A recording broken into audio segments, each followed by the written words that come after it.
census.gov.in ಒಂದು ಆ್ಯಪ್ಗೆ ಹೋದರೆ ವೆಬ್ಸೈಟ್ಗೆ ಹೋದರೆ ಇದಕ್ಕೆ ಭಾಳ ಸುಲಭ ಇದೆ, ಭಾಳ ಸುಲಭ ಇದೆ.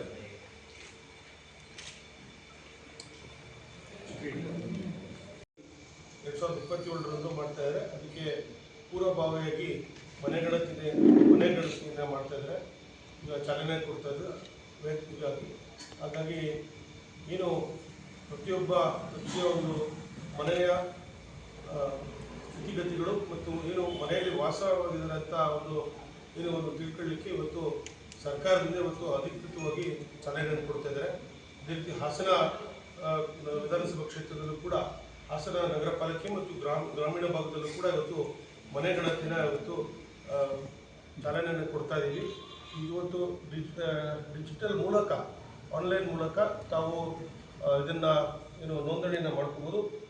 ಹಾಗಾಗಿ ನಾನು ವೈಯಕ್ತಿಕವಾಗಿ ಪ್ರತಿಯೊಬ್ಬರು ಟೀಚರ್ಸ್ಗಳಿರ್ಬೋದು ಮತ್ತು ಲೆಕ್ಚರರ್ಸ್ಗಳು ನಿಮ್ಮ ಮನೆಗೆ ಈ ಒಂದು ಏಪ್ರಿಲ್ 1ರಿಂದ 15ನೇ ತಾರೀಕಿಗೆ ತಮಗೆ ಅವಕಾಶ ಇದೆ ಡಿಜಿಟಲ್ ಮೂಲಕ ತಾವು ನೋಂದಣಿ ಮಾಡಿಕೊಳ್ಳಲಿಕ್ಕೆ.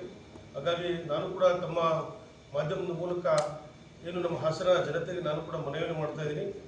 15ನೇ ತಾರೀಕು ನಂತರ ಟೀಚರ್ಸ್ಗಳಿರ್ಬೋದು ಎಲ್ಲರೂ ಕೂಡ ಎನೋಮರೇಟರ್ಸ್ ಅಂತ ಇದನ್ನು ಮಾಡಿದ್ದಾರೆ ಸರ್ಕಾರದ ವತಿಯಿಂದ, ಅವರು 16ನೇ ತಾರೀಕು ಮೇಲೆ ಬರ್ತಾರೆ. ಹಾಗಾಗಿ ಅವ್ರಿಗೆ ಒಂದು ಕೆಲಸನ ನಾವು ಕೂಡ ಕಮ್ಮಿ ಮಾಡಲಿಕ್ಕೆ 1ರಿಂದ 15ನೇ ತಾರೀಕು ಡಿಜಿಟಲ್ ಮೂಲಕ ನಾವು ಚಾಲನೆ ಕೊಡ್ತಾ ಇದ್ದೀವಿ. ದಯಮಾಡಿ ತಾವೆಲ್ಲರೂ ಕೂಡ ಅದರಲ್ಲಿ ಜಾಸ್ತಿ ಹೆಚ್ಚು ಇದೇನೇನಿಲ್ಲ, 33 ಅಂಶಗಳಿದೆ. ಆ 33 ಅಂಶಗಳನ್ನ ಆನ್ಲೈನ್ ಮುಖಾಂತರ ತಾವು ಅದನ್ನು ಭರ್ತಿ ಮಾಡಿದ್ರೆ ಇದನ್ನು ಮನೆಗಣತಿನ ಸಂಪೂರ್ಣವಾಗಿ ನಾವು ಅದನ್ನು ಯಶಸ್ವಿಯಾಗಿ ನಾವು ಮಾಡ್ಬೋದು. ಹಾಗಾಗಿ ಇದು 2027ಕ್ಕೆ ಜನಗಣತಿಗೆ ಇದು ಅನುಕೂಲ ಆಗುತ್ತೆ. ಹಾಗಾಗಿ ಮಾಧ್ಯಮದ ಮೂಲಕ ಹಾಸನ ಜನತೆಗೆ ಹಾಸನ ಜನತೆಗೆ ಮನವಿಯನ್ನು ಮಾಡ್ತಾ ಇದ್ದೀನಿ.